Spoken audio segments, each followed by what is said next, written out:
Let's talk about Sudan. So today there have been heavy fighting explosion that rocked the Sudanese capital Khartoum as the paramilitaries, you have heard me right, the paramilitaries, as the paramilitary and the regular army traded attacks on each other's bases. That is days after the army had warned the country that it was at a dangerous turning point. National calls for calm in Sudan, where at least 3 civilians have been killed and dozens injured amid an outbreak of violence between the army and a powerful paramilitary group. In other words, Sudan now has 2 armies fighting for control. One of them is the regular army led by General Abdul Fattah al-Burhan.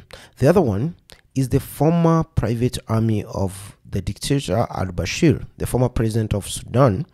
It's a paramilitary, as I said earlier, and it's led by General Mohammed Hamdan, also known as Hemeti.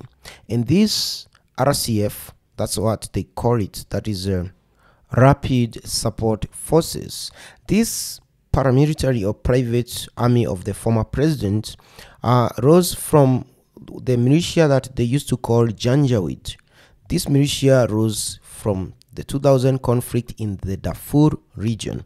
It was being used by al-Bashir to basically suppress people in Darfur who are against the government. Remember, they discovered oil in Darfur and then they created this mercenary army, the Janjaweed, and sent it to Darfur to move these people from where the oil had been discovered.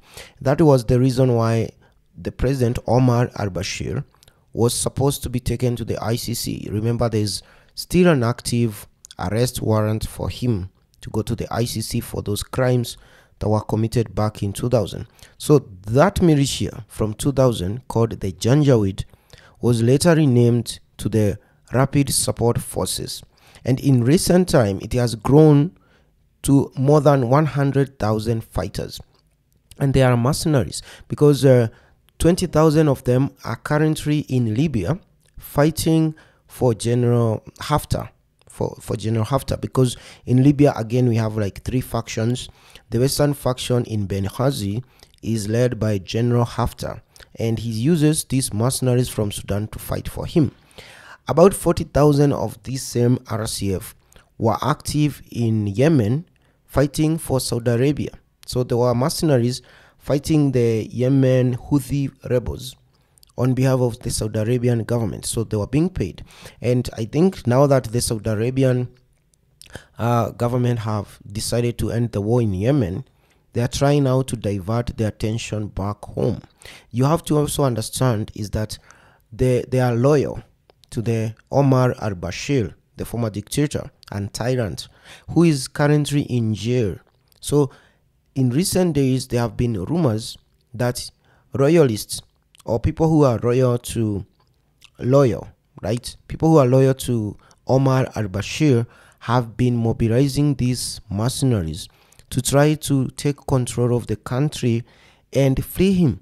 In other words, they want to free Omar al-Bashir and form a government that is loyal to him. So it's like the dictator wants to come back, and that's why they are fighting, because the regular army was responsible for removing him. And about 4 years down the line, he's using his private army of militias and mercenaries to try to take the country by force. That is what is happening in Sudan at the moment. So it's Omar al-Bashir and people loyal to him from his previous governments, his former government, whichever way you look at it, who are trying to take power in Sudan. So they want to use their former, I don't know whether it's their former or still the current private mercenary militia paramilitary army now to take control of Sudan, free the dictator, and run the country. That is what is happening.